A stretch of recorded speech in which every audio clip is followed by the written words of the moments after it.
दंड प्रक्रिया संहिता का अध्याय 18 सेशन न्यायालयों के समक्ष विचारण। धारा 225 विचारण का संचालन लोक अभियोजक द्वारा किया जाना। सेशन न्यायालय के समक्ष प्रत्येक विचारण में अभियोजन का संचालन लोक अभियोजक के द्वारा किया जाएगा। धारा 226 अभियोजन के मामले के कथन का आरंभ।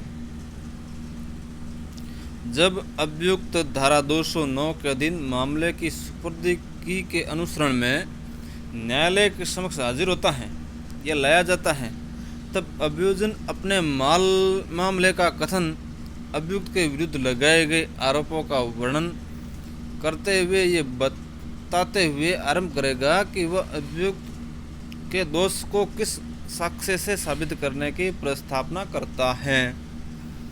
धारा 227 उन्मोचन।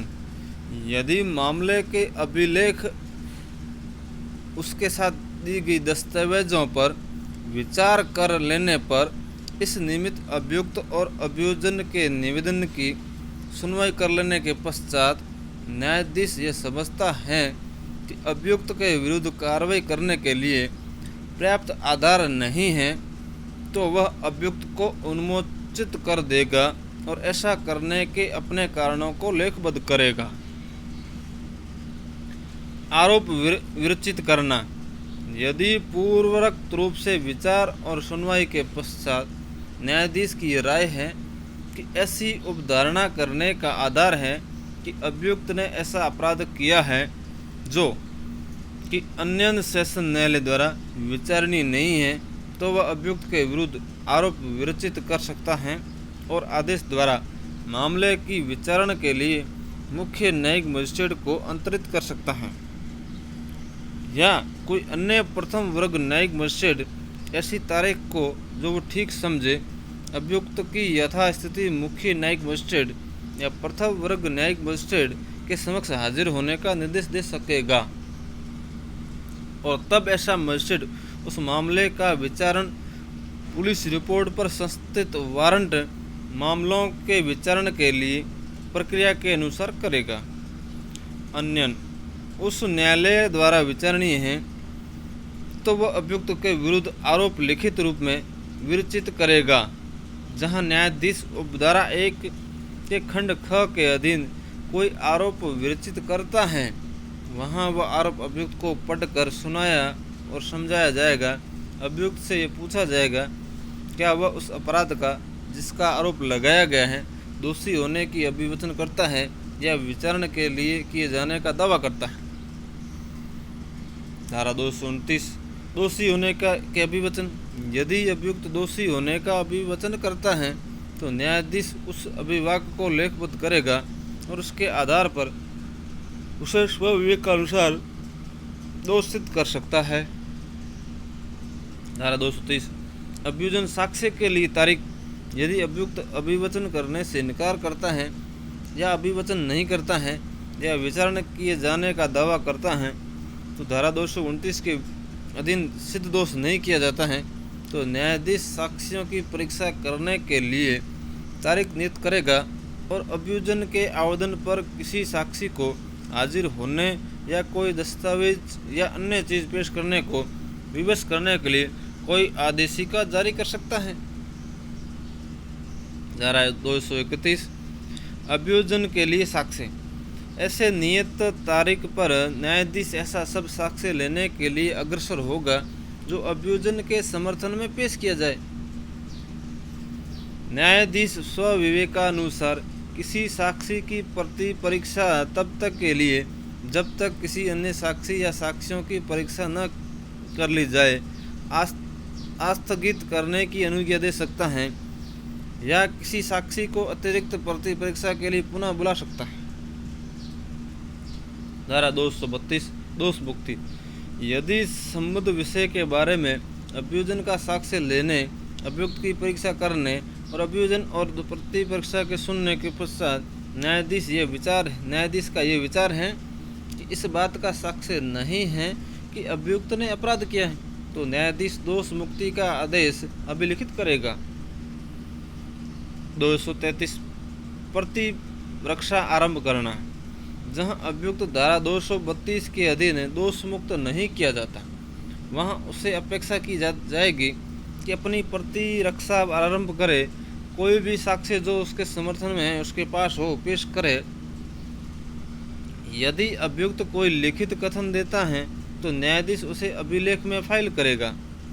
यदि अभियुक्त किसी साक्षी को हाजिर होने या कोई दस्तावेज या चीज़ पेश करने को विवश करने के लिए कोई आदेशिका जारी करने के लिए आवेदन करता है तो न्यायाधीश ऐसी आदेशिका जारी करेगा जब तक उसका ऐसे कारणों से जो लेखबद्ध किए जाएंगे यह विचार न हो कि आवेदन इस आधार पर नामंजूर कर दिया जाना चाहिए कि वह तंग करने या विलंब करने या न्याय के उद्देश्य को विफल करने के प्रयोजनों के लिए किया गया है।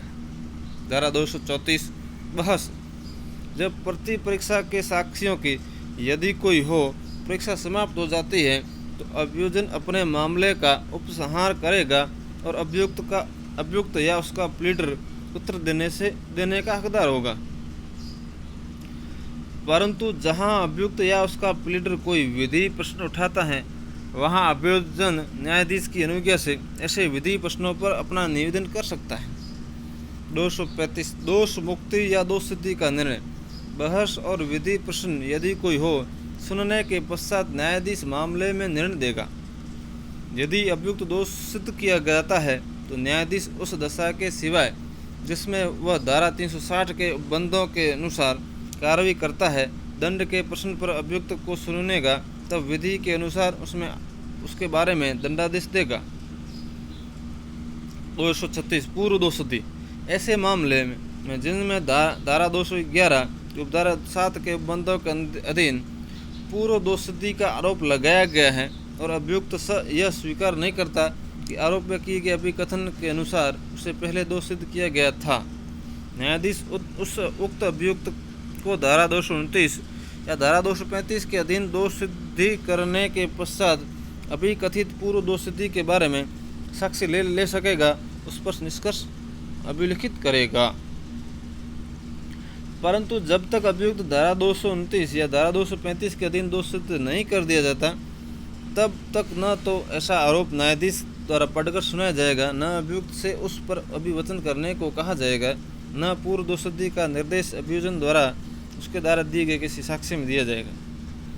धारा 237 धारा 199 के अधीन संस्थित मामलों की में प्रक्रिया।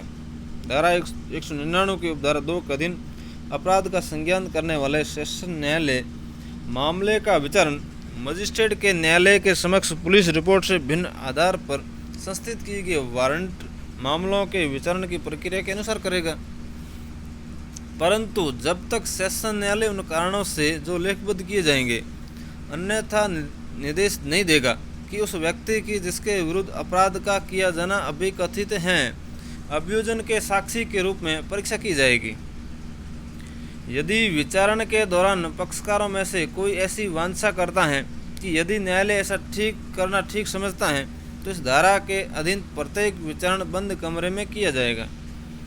यदि ऐसे किसी मामले में न्यायालय सब अभियुक्तों को या उनमें से किसी को अनुमोचित या दोष मुक्त करता है या उसकी यह राय है उसके या उनमें से किसी के विरुद्ध अभियोग लगाने का उचित कारण नहीं था तो वह उन्मोचन या दोष मुक्ति के अपने आदेश द्वारा राष्ट्रपति, उपराष्ट्रपति या किसी राज्य के राज्यपाल या किसी संघ राज्य क्षेत्र के प्रशासक से भिन्न उस व्यक्ति को जिसके विरुद्ध अपराध का किया जाना अभिकथित किया गया था यह निर्देश दे सकेगा। वो कारण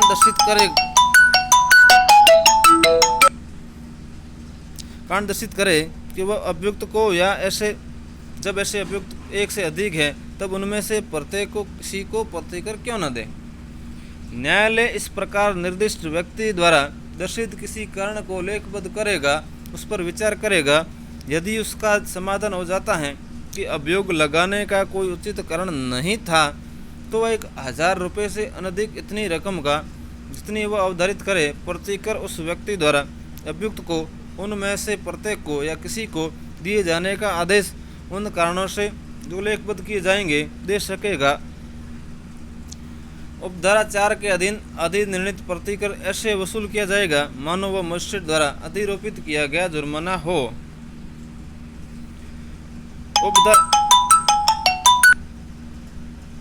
उपधारा 4 के अधीन प्रतिकर देने के लिए जिस व्यक्ति को आदेश दिया जाता है उसे ऐसे आदेश के कारण इस धारा के अधीन किए गए परिवाद के बारे में किसी सिविल या दंडिक दायित्व से छूट नहीं दी जाएगी, परंतु अभियुक्त व्यक्ति को इस धारा के अधीन दी गई कोई रकम उसी मामले से पश्चात सिविल वाद में उस व्यक्ति के लिए प्रतिकर अधिनिर्णित करते समय शामिल ली जाएगी।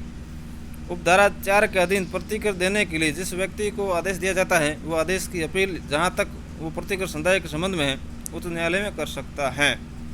जब किसी अभियुक्त व्यक्ति को प्रतिकर दिए जाने का आदेश दिया जाता है तब उसे ऐसा प्रतिकर अपील पेश करने के लिए अनुज्ञात अवधि के बीच जाने के पूर्व या यदि अपील पेश कर दी गई है तो अपील के विनिश्चित कर दी जाने के पूर्व नहीं दिया जाएगा।